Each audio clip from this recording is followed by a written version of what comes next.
श्याम तेरा नाम न बोल, राधे गोविंद हरि बोल हरि बोल।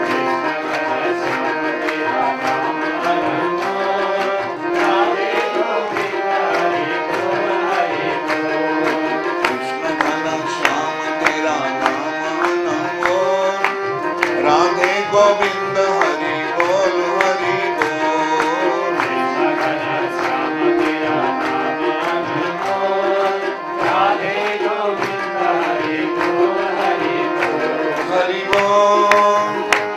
हरि बोल हरि बोल हरि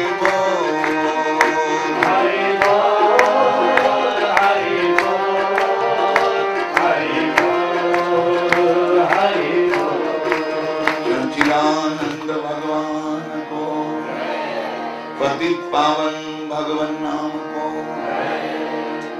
वेद व्यास जी का परम स्नेह भाजन शिष्य जी हामीलाई त्यो प्रकोपहरूबाट बचेर भगवान कृष्णको कृष्ण प्राप्तिकरम शाश्वत साधनम तद्बदापुना। त्यस्तो कुन साधन हो जसबाट हामी भगवान श्रीहरिलाई प्रसन्न पारेर कलियुगका समस्त विकार विकृतिहरूबाट मुक्त हुन सकौं भनेर सोध्नुहुन्छ। र उहाँहरूको प्रश्नको जिज्ञासाको अभिनन्दन गर्दै सुतजीले सम्झाउनुहुन्छ सौनकादि मुनिगणलाई, हे सौनकादि मुनिगण, हजुरहरूले भगवानका पावन कथाहरूसँग गाँसिएको प्रश्न गर्नुभयो, भगवानका लीला कथाहरूसँग गुणानुवादहरूसँग। म साधुवाद गर्दछु हजुरहरूलाई, जसले भगवानको नित्य मन लगाएर कथा सुन्दछन्। श्रृण्वतां स्वकथां कृष्ण पुण्य श्रवण कीर्तन हृद्यन्तस्थो यभद्राणी विधुनोति सुरित सदा। सज्जनहरूका मित्र भगवान श्रीहरि, सधैँ सज्जनहरूको हित गर्न चाहने भगवान, नित्य कथा सुन्नेवाला भक्तहरूका हृदयमा आफै आएर झलक दिन थाल्नु, दर्शन दिन। भक्तवत्सल भगवानको त्यसरी भगवानको झलक पाउन थालेका भक्तहरू निद्रामा सुत्या बेला पनि प्रभुलाई नै देख्नुहुन्छ।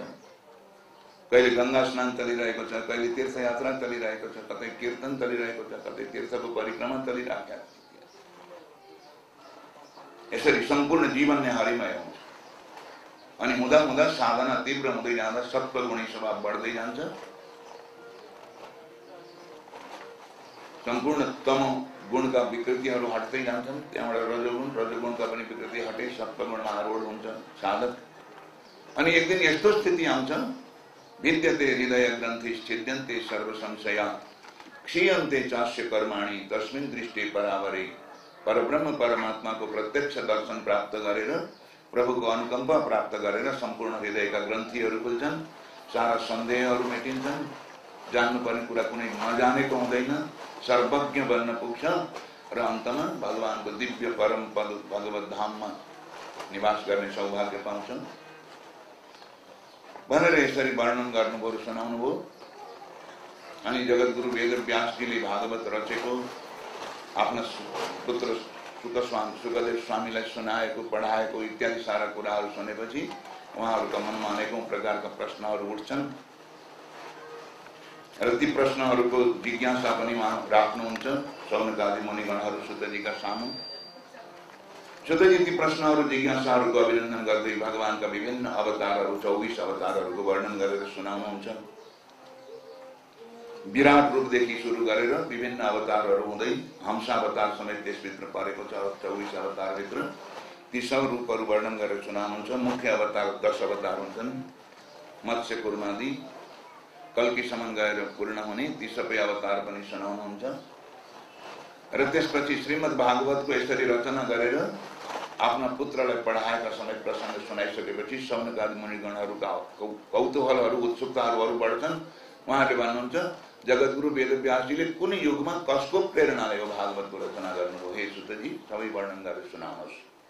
अनि सुतजी सुनाउन थाल्नुहुन्छ, हे सौनकादि मुनिगण, विभिन्न कल्पहरूमा मनमन्तरहरू हुन्छन्।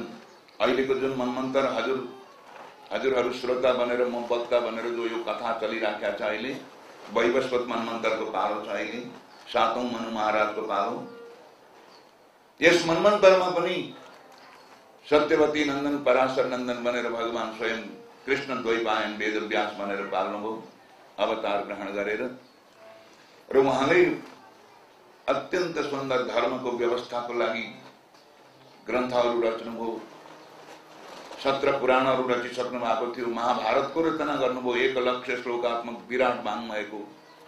वेदका शाखाहरू विभाजित गरेर वेद व्यास भन्ने नाम आफ्नो अर्जन गर्नुभयो।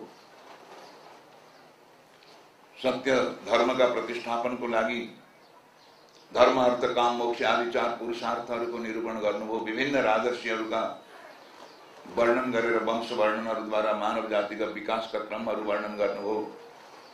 अनि 4 आश्रमहरू 4 वर्णहरूका विभिन्न मर्यादामय धर्मका स्वरूपहरू स्थापित गर्नुभयो। तर उहाँलाई के पुगेन जस्तो लागिराखेको थियो। अनि एक दिन उसको आसनमा विराजमान भएर उत्तराभिमुख भएर सरस्वती नदीको तटमा सम्याप्रास नाम गरेको आफ्नो आश्रममा जगतगुरु वेदव्यासजी आफूले के चाहिँ गरे र के चाहिँ गर्न कम रह्यो। अब किन कमीको अनुभव भइरहेछ भनेर त्यो कमीको अनुभवको कारण पत्ता लगाउन ध्यानस्थ भएर सोच्न थाल्नुभयो। त्यतिकैमा बडो सुन्दर कीर्तन गर्दै हरिगुण गाउँदै वीणा बजाउँदै देवर्षि नारदजी महाराज पाल्नुभयो। दीनको नाथ दयाल रे भजो मन राधे गोविंद।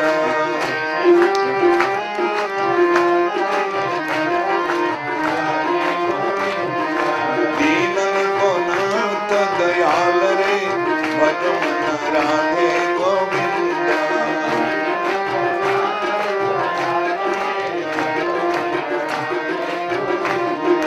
भजो मन राधे गोविंद। राधे गोविंद भजो राधे गोविंद। राधे गोविंद भजो राधे गोविंद। राधे गोविंद भजो राधे गोविंद। राधे गोविंद भजो राधे गोविंद। राधे गोविंद घन श्याम रे भजो मन राधे गोविंद। राधे गोविंद घन श्याम रे भजो मन राधे गोविंद। भजो मन राधे गोविंद। भजो मन राधे गोविंद। भक्तवत्सल भगवान को यसरी जय जयकार मनाउँदै हरिगुण गाउँदै नारदजी महाराजको शुभागमन हो। एकदम बिहानी पख थियो। राम्रो खोलिसकेका थिएन, उज्यालो पनि भइसकेका थिएन। मिरमिरेमै वेदव्यासजीले पहिला एउटा तेज पुञ्ज ओर्लिरहेको देख्नुभयो। अझ नगिच भयो, अझ नगिच भयो। अलि ओर आएपछि पुरुष आकृति देखियो। अझ नगिच हुँदै आएपछि वीणा धारण गरे जस्तो देखियो। अनि एकदमै नगिचमा आइसकेपछि छर्लङ्ग भयो देवर्षि नारदजी हुनुहुँदो रहेछ भनेर। त्यसपछि उठेर स्वागत सत्कार सम्मान गर्दै आसनमा ल्याएर विराजमान गराउनुभयो। पूजन गर्नुभयो वेदव्यासजीले। र त्यसपछि वेदव्यासजीको त्यस दिन अलिकति अँध्यारो अनुहार थियो। नारदजीले सोध्नुभयो वेदव्यासजी अघिपछि त बडा पुलकित हुनुहुन्थ्यो, प्रफुल्ल हुनुहुन्थ्यो, आज के कमी रहेर हजुरको जीवन? हजुर त महान महान काम गर्नुभएको छ। वेदका शाखाहरू विभाजित गरेर वेदव्यास बन्नुभयो। धर्मशास्त्रहरूको रचना गर्नुभयो। महाभारत जस्तो वाङ्मय 17 पुराण अनेक प्रकारका यी सुन्दर धर्मका व्यवस्थाहरू स्थापित गर्नुभएको छ। 4 वर्णका 4 आश्रमका मर्यादाहरू। किन खिन्नताको अनुभव गरे? आज त्यस्तो देख्छु नि म हजुरको मुखाकृतिमा। वेदव्यासजीले भन्नुभयो देवर्षिजी मैले ठम्याउन सकेका छैन, तर ठुलै कुरा मैले केही गर्न बाँकी राखेको छ जस्तो, केही छुटेको छ जस्तो लाग्छ मलाई। मैले आफूले जान्न सकिनँ त्यसलाई। हजुर त ब्रह्माजीका मानस पुत्र, हजुरको कहीँ गति रोकिँदैन। लोकान्तर जहाँ पनि पुग्नुहुन्छ सारा कुरा ज्ञात छन् हजुरलाई। भनिदिनुहोस् ममा के कमी रह्यो होला? यसरी सोद्धाखेरि देवर्षि नारदजीले भन्नुभयो वेदव्यासजी अरू कुराको कमी रहेको होइन। यथा धर्मादयश्चार्थ मुनिवर्या अनुकीर्तिता न तथा वासुदेवस्य महिमा अनुवर्णिता। हजुरले धर्म अर्थ काम मोक्ष आदि पुरुषार्थहरूको निरूपण जुन उत्साहले गर्नुभएको छ त्यही उत्साहले अनुराग बढ्ने गरी विश्व मानवको उद्धार हुने गरी भक्ति रसको प्रवाह बहने गरी ग्रन्थको रचना गर्न बाँकी छ। वेदव्यासजी वास्तवमा जतिसुकै लय के अरे लय ताल इत्यादिले सुसज्जित भएको वाणी होस्, तर त्यसमा हरिनाम छैन, प्रभुको चर्चा छैन भने त्यो लोक पावन बन्न सक्दैन। भवता अनुदित प्रायम यसो भगवतो मलम येनै वासो न तुष्येत मन्ये तद्दर्शनम किल। हजुरले धेरै थोक गर्नुभयो, तर भक्तिद्वारा प्रभुलाई प्रसन्न पार्ने कुरा चाहिँ बताउनु भएको छैन। न तद्वचश्चित्र पदम हरेर्यसो जगत पवित्रम प्रगृणीत कर्हिचित् तद्ध्वंस तीर्थम न तु हंस सेवितम यत्राच्युतस्तत्र हि साधवो मलाः।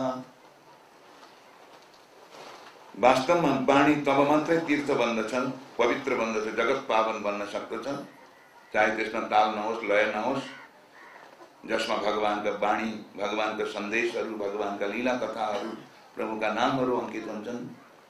त्यस्ता वाणीलाई परम पावन तीर्थ मानिया छ। र जहाँ प्रभुका वाणी छैनन्, खालि अरू प्रकारका बोली मात्रै छन्, कुरा मात्रै छन्, त्यसलाई बायस तीर्थ अर्थात् कौवाको तीर्थ मानिया छ। त्यसमा हंसहरू रमण गर्दैनन्। तद बायसम तीर्थ मुसन्ति मानसा न यत्र हंसा निरमन्त्य शिक्षया। राजहंसहरू मानस सरोवरमा विहार गर्ने ती दिव्य पक्षीहरू खोबिल्टाका गन्दगीले भरिएका खाल्टाहरूमा त्यहाँ कहिले पनि रम्दैनन्। विश्व पावन वाणी त त्यही हुन्छ, वेदव्यासी, जसमा हरिकथाहरू अंकित छन्। नामान्यनन्तस्य यशोंकितानि यत् शृण्वन्ति गायन्ति गृह्णन्ति साधवः।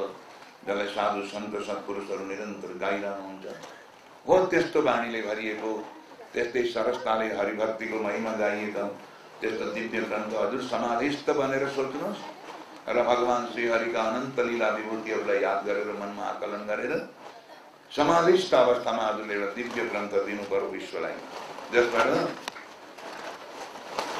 केवल ब्राह्मण होइन, केवल क्षत्रिय होइन, केवल वैश्य होइन, केवल शूद्र होइन, यी चार वर्णभन्दा परका कोही छन् एकदम गिरेका अवस्थाका भने पनि ती सबको पनि अखिल बन्ध मुक्तै, न केवलम ब्राह्मण मुक्तै, न केवलम क्षत्रिय मुक्तै, न केवलम वैश्य मुक्तै, न केवलम शूद्र मुक्तै, अपितु समस्त विश्व मुक्तै, अखिल बन्ध मुक्तै। त्यस्तो पावन ग्रन्थको रचना गरिदिनुहोस्। यो कुरा हुने बित्तिकै, चल्ने बित्तिकै जगतगुरु वेदव्यासजीका मनमा आयो कि कोही त्यस्ता भए त अहिलेसम्म तल्लो जातिमा जन्मिएर तरेकाहरू कोही छन् त। सोध्न मन लाग्यो। देवर्षि नारदजीलाई भन्नुभयो, हे देवर्षिजी, हजुरले चर्चा त गर्नुभयो मानव मात्र तरुण, तल्लोभन्दा तल्लो जात त पनि तरुण, कोही तरे त आजसम्म उदाहरण छ त्यसको? देवर्षि नारदजीले मुस्कुराएर भन्नुभयो, वेदव्यासजी, उदाहरण त हजुरकै सामु उभिएको छ। यो नारद स्वयं कोही दिन शूद्र बालक भएर पैदा भएको। ओहो, हजुरले पनि शूद्र बालक भएर पैदा हुनु पर्यो? कसरी देवर्षिनी? यो त अनौठो घटना सुनाउनु हो नि त भनेर सोध्नुभयो वेदव्यासजी। हो वेदव्यासजी, म कोही दिन शूद्र बालक भएर पैदा भएको। कसरी त त्यो सबै सुन्न पर्यो भनेपछि नारदजी सुनाउन थाल्नुभयो, वेदव्यासजी, पहिला त म ब्रह्माजीको मानस पुत्र नै भएर पैदा भएको जस्तो अहिले छु त्यस्तै, तर मेरो साथमा एकजना मित्र थिए, मित्रवर गन्धर्वराज तुम्बुरु जसको नाम थियो, हातमा वीणा लिँदै, मै जस्ता वीणाधारी हो पनि। हामी दुईजना वीणाधारी मित्रहरू यहाँ उहाँ विचरण गर्थ्यौँ, हरिभक्तिको प्रचार गर्थ्यौँ सर्वत्र।